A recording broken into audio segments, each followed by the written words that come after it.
Welcome back dear students. हम अपना LPG chapter कर रहे हैं और एलपीजी में एल कर चुके हैं, मींस लिबरलाइजेशन हम कर चुके हैं। लिबरलाइजेशन में 5 पार्ट्स थे, वो भी कर चुके हैं हम। अब आ गए हम प्राइवेटाइजेशन और फिर करेंगे ग्लोबलाइजेशन। बेटा प्राइवेटाइजेशन क्या होता है पहले समझ लो।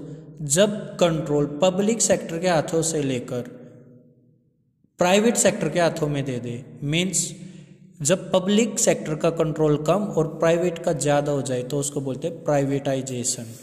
क्लियर है? इसमें क्या होता है बेटा, देखो प्राइवेट कंपनी मतलब जो गवर्नमेंट की कंपनीज जो होती है वो बहुत अच्छे से काम नहीं कर पाती थी। उस टाइम पे ये प्रॉब्लम हो रही थी, उनकी मैनेजमेंट अच्छी नहीं होती थी। तो अब सरकार ने रियलाइज़ किया कि यार ये अच्छे से काम तो कर नहीं पा रही है, काम करते हैं प्राइवेट सेक्टर्स को दे देते हैं, क्योंकि प्राइवेट सेक्टर तो हमेशा ज़्यादा से ज़्यादा प्रॉफिट अर्न करना चाहता है। और अगर वो प्रॉफिट अर्न करना चाहता है तो उसको ज़्यादा काम भी करना पड़ेगा, एफिशिएंटली वो काम भी करेंगे। और यही रीज़न हुआ बेटा कि प्राइवेटाइजेशन आ गया। आज के दिन देख लो आप लोग, अगर आप किसी प्राइवेट शॉप से कोई चीज़ परचेज करके ले आओ, मान लो एसी परचेज कर लिया आपने, तो बेटा एसी आपके घर लगने के बाद भी आपके पास कॉल आएगा थोड़े दिन बाद कि क्या हमारा जो एसी आप लेके गए थे हमारे पास से वो अच्छे से काम कर रहा है या नहीं कर रहा है, कोई प्रॉब्लम हो रही है तो हमें बताओ। ऐसे ही कोई गाड़ी परचेज कर लो बेटा, आप गाड़ी की भी आफ्टर सेल सर्विस मिलती है, आपको सर्विस वगैरह देते हैं, वो चेकअप करते हैं गाड़ी का। इट मीन्स प्राइवेट सेक्टर इतनी अच्छी सर्विस देता है आपको कि आप खुश हो जाते हो एक तरह से। बट पब्लिक सेक्टर में ऐसा कुछ नहीं होता था। तो प्राइवेटाइजेशन आने से बहुत ज़्यादा बेनिफिट हुआ कि अब सर्विसेज बहुत अच्छे से मिलने लग गई और देश की जीडीपी भी बढ़ी। क्यों भाई? प्राइवेट सेक्टर तो प्रॉफिट के लिए काम करता है, जब प्रॉफिट के लिए काम कर रहा है उनकी इनकम बढ़ी, तो इनकम बढ़ी थी तो इसकी भी इनकम बढ़ी, इसलिए बोल रहे हैं कि जीडीपी भी बढ़ी। देखिए अब क्या होता है, प्राइवेटाइजेशन पढ़ लेते हैं। Transfer of ownership, management and control of public sector enterprise to private sector is known as privatisation, ये इसका मीनिंग था। इसमें ट्रांसफर क्या कर देते हैं, ओनरशिप मीन्स पब्लिक सेक्टर से कंट्रोल किसके पास आ जाता है, प्राइवेट सेक्टर के पास। और डिसइन्वेस्टमेंट का मतलब यह है पब्लिक सेक्टर अपना शेयर, अपना हिस्सा सेल कर देती है। पब्लिक सेक्टर किसको सेल कर देती है? और प्राइवेट सेक्टर को। मीन्स पब्लिक सेक्टर अपना शेयर सेल कर देती है प्राइवेट सेक्टर को। तो देखा जाए पब्लिक सेक्टर ने डिसइन्वेस्टमेंट किया ना, तो इसलिए ये पॉइंट लिखा हुआ डिसइन्वेस्टमेंट कर दिया है। ठीक है भाई, मेन पर्पस क्या था प्राइवेटाइजेशन आने का? एक रीज़न ये भी था, देखो बेटा जो प्राइवेट कंपनी है वो अच्छी टेक्नोलॉजी का प्रोडक्ट यूज़ करती हैं, अच्छी टेक्नोलॉजी का यूज़ करके प्रोडक्ट बनाती है, जैसे नई नई मशीन का यूज़ करेंगे। इट मीन्स मैं बोल सकता हूँ मॉडर्नाइजेशन लाने के लिए प्राइवेटाइजेशन किया गया, एक तो ये मेन बात है। ठीक है, और भाई परफॉर्मेंस तो अपने आप बढ़ेगी। पब्लिक सेक्टर देखो, जब अब आप बताओ, मान लो आप पब्लिक सेक्टर हो और मैं प्राइवेट सेक्टर हूँ, अगर मैं बहुत अच्छे से काम कर रहा हूँ ना, फिर आप भी ये सोचोगे यार मैं भी थोड़ा बहुत काम कर लूँ, वरना मेरा तो मार्केट से बिल्कुल ही नाम निशान मिट जाएगा। और पहले इतने प्राइवेट सेक्टर होते नहीं थे, इसलिए पब्लिक सेक्टर भी काम नहीं करती थी। तो धीरे धीरे कहीं ना कहीं परफॉर्मेंस पब्लिक सेक्टर की भी इंक्रीज हो गई प्राइवेट सेक्टर को देखते देखते। देखो the purpose of privatisation mainly to improve financial discipline and facilitate modernisation, mean new technology वगैरह का यूज़ करना।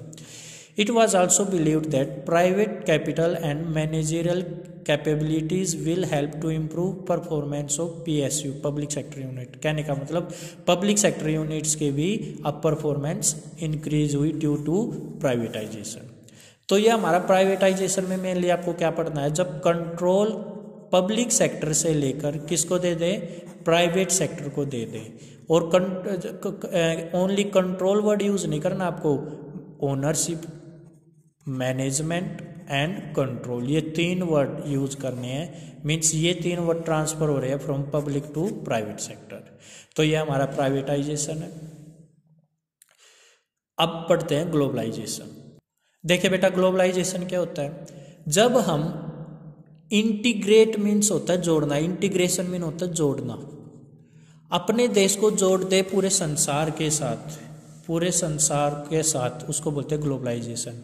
अब और सुनो, अगर हम अपने देश की इकोनॉमी को जोड़ रहे हैं वर्ल्ड की इकोनॉमी के साथ, तो वो है ग्लोबलाइजेशन। मीन्स देखो ग्लोब जो आपने देखा होगा उसमें एक ही ग्लोब में सारी की सारी कंट्रीज आ जाती हैं, तो एक तरह से वो एक दूसरे में जोड़ दिए ना एक ग्लोब में। तो ग्लोब का मतलब ये है जोड़ना अपने देश को पूरे संसार के साथ, ठीक है। अच्छा, जोड़ कैसे सकते हैं भाई? जो आपने रेस्ट्रिक्शंस लगा रखी हैं आने जाने में वो हटा दो, मीन्स ट्रेड करने में, इंपोर्ट एक्सपोर्ट करने में, या मशीन वगैरह इधर से उधर लाने ले जाने में, पैसा इधर से उधर ले जाने लाने में, ये सब हटा दो तो एक तरह से आप जुड़ ही जाओगे।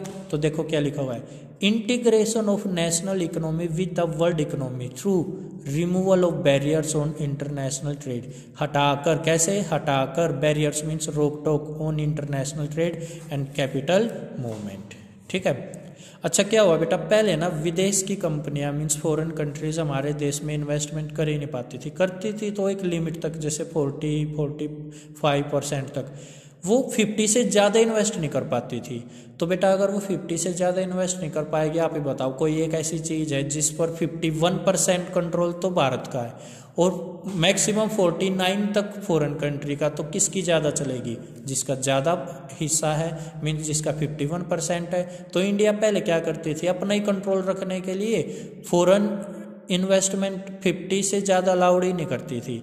इसलिए बेटा मेनली जो डिसीजन लेते थे ना वो इंडिया वाले लेते थे, फॉरेन वाले ले ही नहीं पाते थे। अब वो फॉरेन वाले जब डिसीजन नहीं ले पा रहे थे तो उन्होंने इन्वेस्टमेंट बहुत कम करना स्टार्ट कर दिया। तो वो इन्वेस्टमेंट करते ही नहीं थे, करते थे तो बहुत थोड़ी करते थे। बट फिर एलपीजी जब आई, means privatisation, new economic policies आई, ये बोल दिया भाई अब आप आओ और चाहो तो मालिक बन के बैठ जाओ। मालिक मतलब बेशक आप चाहो तो 51% तक आप इन्वेस्टमेंट कर सकते हो। तो ये जब उनको पता लगा कि हम 51% तक इन्वेस्टमेंट कर सकते हैं, वो तो बेटा इंड्यूस हो गए, मीन्स वो तो और ज़्यादा से ज़्यादा इन्वेस्ट करना चाहेंगे अब यहाँ पर। तो यही बात लिखी हुई है। नेक्स्ट पढ़ते हैं, new economic policy prepare list of high technology and high investment priority industries. New economic policy जब आई तो हमने ना जहाँ पर ज़्यादा टेक्नोलॉजी चाहिए और ज़्यादा इन्वेस्टमेंट चाहिए वो सारी इंडस्ट्रीज उनकी लिस्ट बना ली और उनके लिए बोल दिया कि भाई आप आओ और यहाँ पर चाहो तो 51% तक इन्वेस्टमेंट कर सकते हो। तो देखो एफडीआई मीन्स होता है फॉरेन डायरेक्ट इन्वेस्टमेंट। विदेशी कंपनियां अब हमारे यहाँ पर जो हाई टेक्नोलॉजी और हाई प्रायोरिटी इंडस्ट्रीज है ना, investment priority industries, high investment priority industries है, वहाँ पर आप 51% तक इन्वेस्टमेंट कर सकते हो। ये पॉइंट क्लियर है। आगे देखो बेटा क्या है, पहले ना यहाँ हमारे देश के साथ कोई टेक्नोलॉजी का एग्रीमेंट करने के लिए परमिशन वगैरह लेनी पड़ती थी, बट अब 1 करोड़ तक तो आपको परमिशन लेने की नीड ही नहीं है। देखो foreign technology agreement automatic permission is provided in high priority industries up to 1 crore.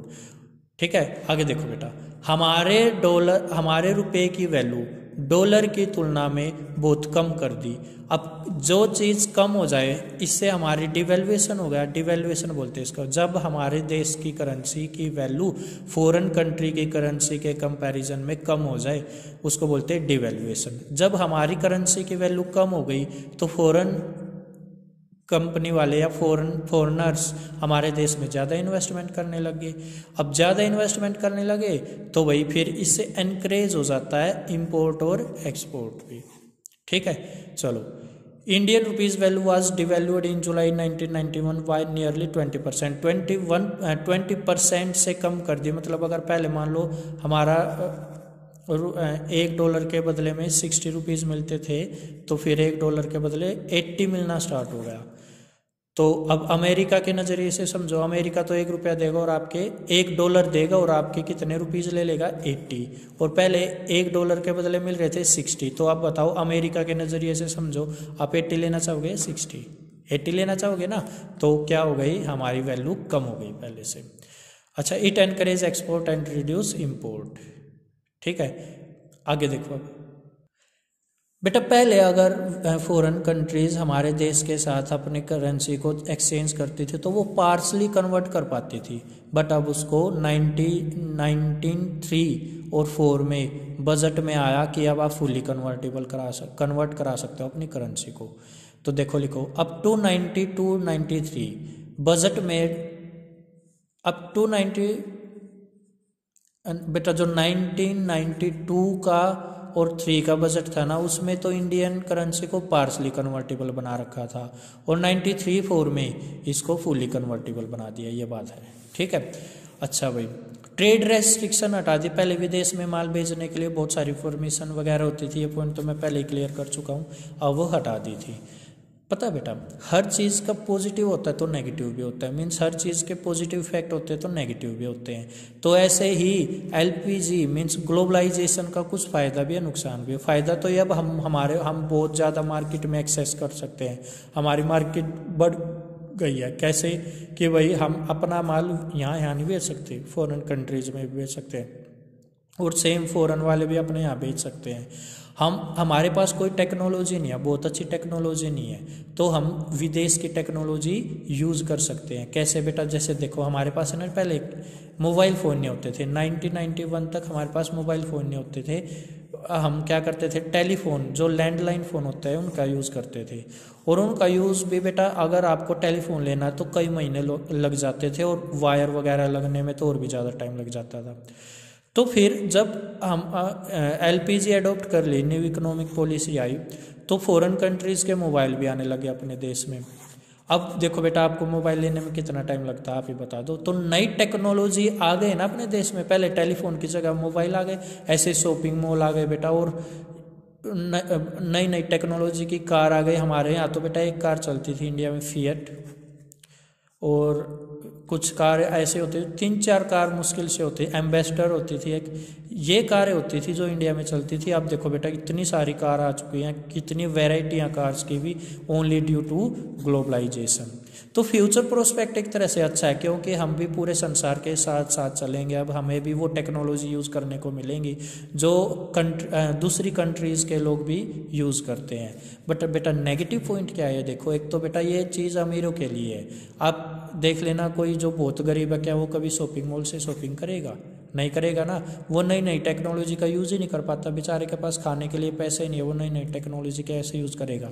इसलिए मतलब सोशल वेलफेयर इग्नोर हुआ एलपीजी के कारण, और डिस्पैरिटी इंक्रीज हुए, अमीर अमीर होते चले गए और गरीब गरीब होते चले गए। तो बेटा हमारा आज ग्लोबलाइजेशन और प्राइवेटाइजेशन भी कंप्लीट हो चुका है। नेक्स्ट टॉपिक हम नेक्स्ट वीडियो में करेंगे। Thank you.